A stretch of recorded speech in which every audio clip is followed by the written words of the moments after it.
Israeli settlers, paid for often by American tax dollars, deciding that if they can steal enough land from other people and get all the Jews into the promised land and all the non-Jews out of it, then finally the Jewish people will be worthy of the return of the Messiah. And there are Christians in this country who consider it their job to help this happen so that Armageddon can occur, so that the painful business of living as humans and studying civilization and trying to acquire learning and knowledge and health and medicine and to push back can all be scrapped, and the cult of death can take over.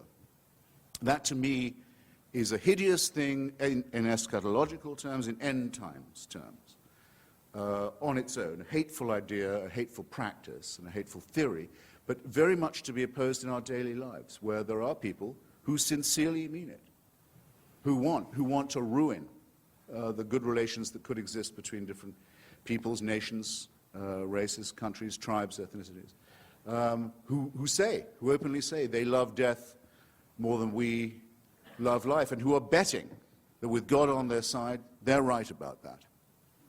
So when I say, as the subtitle of my book, that I think religion poisons everything, I'm not just doing what publishers like and coming up with a provocative subtitle. I mean to say it infects us in our most basic integrity. It says we can't be moral without Big Brother, without a totalitarian permission. It means we can't be good to one another. It means we can't think without this. We must be afraid. We must also be forced to love someone who we fear. The essence of sadomasochism.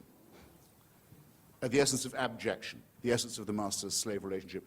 And that knows that death is coming and can't wait to bring it on. I say this is evil. And though I do some nights stay home, I enjoy more the nights when I go out and fight against this ultimate wickedness and ultimate stupidity. Thank you.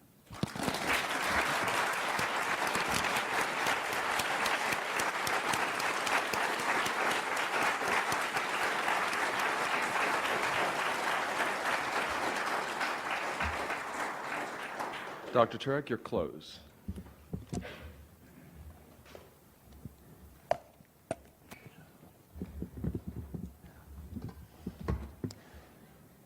First of all, I want to thank everyone. I know it's been a long night, and I enjoy listening to Christopher, even if I don't agree with him. And I want to thank Christopher for being here and putting so much effort into this debate.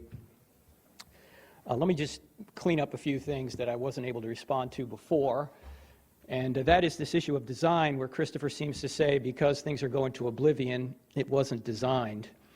Well, first of all, design in a world constrained by physical constraints can only be optimal if you know the purpose of the designer.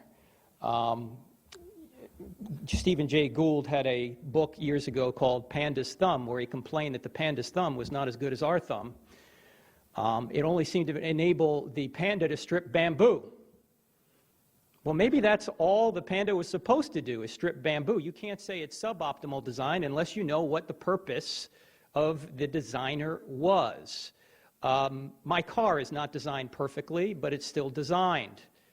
So just because you find faults in design doesn't mean there is no design, and you wouldn't be able to find a fault unless you knew what the purpose of the designer was. Let me now summarize Christopher's book, and as I read Christopher's book, it seems to me he's making two statements. The first statement is, there is no God, and I hate him.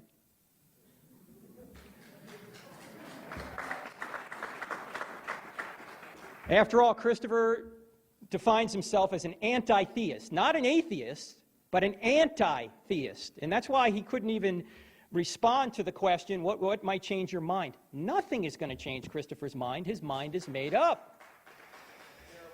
The second, he's narrow-minded, yes. The second major point he makes is, since religious people do evil things, God doesn't exist. That is a non sequitur in logic. We all do evil things. That doesn't mean our parents don't exist. Just because people do evil things doesn't mean that all religion is false. And Christopher bunches all religions together and makes no distinctions that need to be made. I am with you, Christopher, on your opposition of radical Islam. I am with you. I am with you politically on more things than you will know, because I think many religions are false, and there are many false beliefs.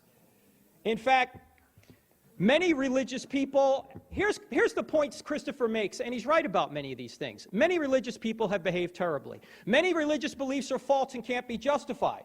You don't need to believe in God to know right from wrong. You don't need the Bible or any other religious book to know basic right and wrong. Morality predates Scripture. I agree with all that, and that, in fact, is the Christian view as well. And unless someone outside of the universe intervenes or the laws of nature change, this incredibly fine-tuned universe will go to oblivion. I agree with all that. But none of these things are arguments against the existence of God. God could still exist even if all of Christopher's assertions and complaints are true.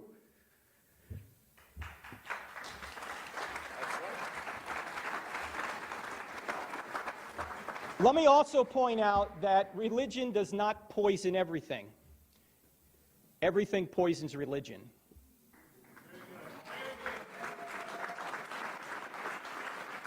I poison religion, regrettably, I poison religion because I don't live up to the pure words of Christ.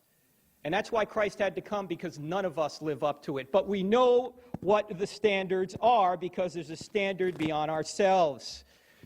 Christopher has identified how religious people poison religion, how they act immorally. You know, that's what Jesus and the prophets did and why Jesus came. Christopher is so charming and he is so persuasive. He is like an Old Testament prophet. He is. And he is calling the church to morality. He can't define what that is, but he's calling them to it. He's not calling them to the Christian morality necessarily. He's calling them to his own morality. But what he points out are some of the very things Jesus pointed out. Many people in the church are following tradition rather than the words of Christ. Many people in the church are doing evil things. Jesus condemned the people who were the most religious because they were the furthest away from God, and Christopher's to be commended for that, because many of them are.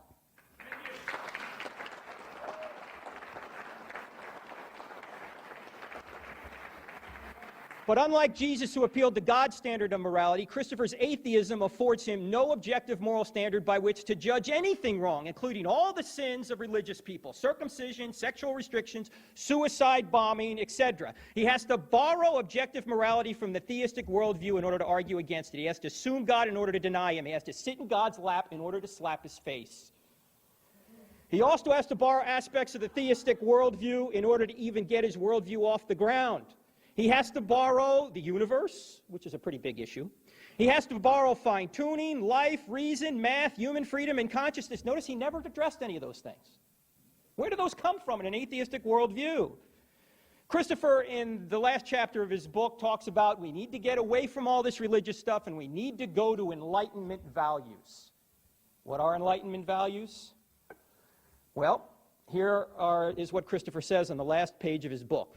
Quote, "Very importantly, the divorce between the sexual life and fear, the sexual life and disease, and the sexual life and tyranny can now at last be tempted on the sole condition that we banish all religions from the discourse."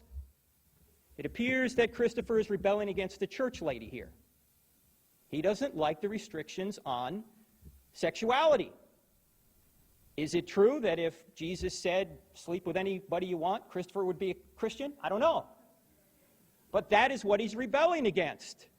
Now, he talks about the divine dictatorship. He says that he rebels, as he just pointed out, against the divine dictatorship because he's an anti-theist. But let me ask this question. Why must everyone submit to his dictatorship? The dictatorship of Christopher Hitchens. He's telling everyone to live up or to give up their sacred text and to live according to renewed Enlightenment values, values that apparently he gets to choose.